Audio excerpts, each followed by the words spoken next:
एक शाम प्राची टीवी पर सीरियल देख रही होती है। तभी उसकी सास वहां आती है। अरे सीरियल में तो ऐसे मग्न है जैसे आज रात का खाना पड़ोसी आकर बनाएंगे। मुझे पता ही नहीं था आपने अपने बेटे की शादी पड़ोस में भी की हुई है। हैं? मतलब? मतलब इस घर में सारा काम बहू ही करती है, आप तो सिर्फ खर्राटे मारती हैं। अच्छा जी, फिलहाल तो तुम आराम फरमा रही हो, चलो जाओ, ये मेरे टीवी देखने का समय है। आहा, इसीलिए मुझे भगाया जा रहा है। सॉरी, अब तो बिल्कुल नहीं जाऊंगी। प्राची की इस बात पर दोनों सास बहू के बीच टीवी रिमोट के पीछे बच्चों जैसे छीना झपटी शुरू हो जाती है, जिसके बीच श्लोक भी काम से घर वापस आ जाता है। आज मेरी चूहे बिल्ली की जोड़ी किस बात पर झगड़ रही है? अरे तेरे बीवी मुझे टीवी ही नहीं देखने दे रही। अरे तुम्हारी मम्मी मुझे खाना बनाने के लिए फोर्स कर रही है। अरे वाह, ऐसे बेतुके रीजन पर तो बच्चे भी झगड़ा नहीं करते। अरे मुझे कुछ मत बोल, सब इसने ही शुरू किया है। हाँ हाँ, जैसे आप तो बहुत दूध की धूली है ना। अरे बस, दोनों चुप। प्राची जाओ, खाने की तैयारी करो। और माँ तुम छोड़ो, तुम्हें क्या बोलूं, शांति से अपना सीरियल देखो, मुझे दोबारा लड़ने की आवाज सुनाई नहीं देनी चाहिए। ऐसा बोलकर श्लोक वहां से चला जाता है, जिसके पीछे पीछे प्राची भी कुछ न कुछ बड़बड़ाते हुए रसोई में चली जाती है। हाँ हाँ, सासू जी को तो कुछ बोलेंगे ही नहीं, बस मुझ पर ही हुक्म चलता है, खाना बनाओ, जैसे मैं इनके घर में खाना बनाने के लिए आई हूँ। इसी तरह शाम बीतती है और रात को श्लोक और प्राची की सास खाना खाकर सोने चले जाते हैं, लेकिन प्राची गुस्से में कुछ खाए बिना काम में ही लगी रहती है। इस घर में किसी को घंटा फिक्र नहीं पड़ता, मैं खाऊं या भूखी रहूं।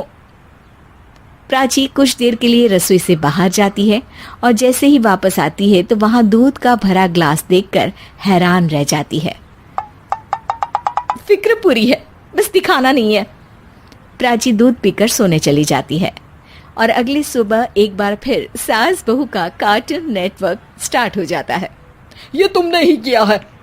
अरे अजीब जबरदस्ती है, मैं बोल रही हूँ मैंने कुछ नहीं किया। दोनों ने मिलकर पूरे घर को पागल खाना बनाया हुआ है। यहाँ कोई नॉर्मल इंसान तो रह ही नहीं सकता, इसीलिए अब पड़ोसी क्या रिश्तेदार भी घर आने से कतराते हैं। और सुन बेटे, तू भी चंगा, तेरी माँ भी चंगी, तेरी बीवी भी चंगी, रिश्तेदार। हाँ जी, आपको नहीं पता क्या, गंगाधर ही शक्तिमान है, रिश्तेदार ही। हाँ हाँ, बस समझ गया। कभी जानवरों जैसे लड़ेंगी तो कभी जुगलबंदी करेंगी।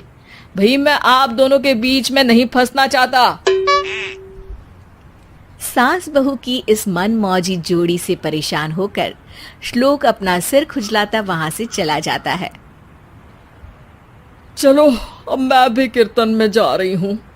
इस पर जैसे ही सास कमरे में अपना पर्स लेने जाती है तो वहां नाश्ते की प्लेट रखी देख मुस्कुराने लगती है और नाश्ता करके घर से बाहर निकलते हुए कुछ पैसे टेबल पर रख जाती है, जिसके कुछ देर बाद सिलेंडर वाला घर आता है। ओ मोरी मैया, मैं सिलेंडर के बारे में तो बिल्कुल भूल ही गई थी। घर खर्च के सारे पैसे भी मम्मी के पास है और श्लोक से बोला तो उल्टा 4 बात सुनाएंगे। प्राची ये सोच ही रही होती है कि अचानक उसका चेहरा चमक उठता है और वो घर में आकर इधर उधर देखने लगती है। तभी उसकी नजर टेबल पर रखे पैसों पर पड़ती है, जिन्हें वो सिलेंडर वाले को दे देती है। ये सब श्लोक देख लेता है।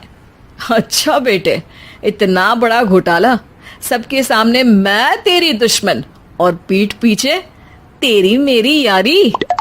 इस पर श्लोक एक प्लान बनाता है और शाम को सब एक साथ बैठे होने पर बोलने लगता है। माँ, तुम दोनों की बहुत लड़ाई होती है, इसलिए मैं सोच रहा हूँ कि प्राची को उसके घर छोड़ाऊं, इससे वो भी खुश रहेगी और तुम भी। अचानक श्लोक की ये बात सुनकर सास बहू शौक से उसकी तरफ देखती हैं। अरे ऐसे कैसे घर छोड़ाओगे, मुझे कहीं नहीं जाना। अरे तुमने बोला नहीं पर मैंने सुन लिया, तुम्हें मम्मी के साथ रहना अच्छा नहीं लगता, मुझे पता है। अरे वो, अरे जब बहू खुद कुछ काम बोले तो वो तुझे सुनता नहीं, और अब जो इसने बोला ही नहीं वो तू समझ गया। जब उसे नहीं जाना तो फिर जबरदस्ती क्यों कर रहा है? अच्छा, फिर आपको मौसी के घर छोड़ाता हूँ, बस अब आप दोनों एक घर में एक छत के नीचे नहीं रह सकती। मैं इस टॉम एंड जेरी की जोड़ी को और नहीं झेल सकता। है? ऐसे कैसे नहीं रह सकते? तुम्हें इतनी दिक्कत है तो तुम्हारा बोरिया बिस्तर पैक कर देती हूँ, लेकिन मम्मी जी कहीं नहीं जाएंगी। बिल्कुल यही सुनना था मुझे। अगर दोनों में इतना ही प्यार है फिर हर वक्त ये लड़ाई का नाटक क्यों करती हो?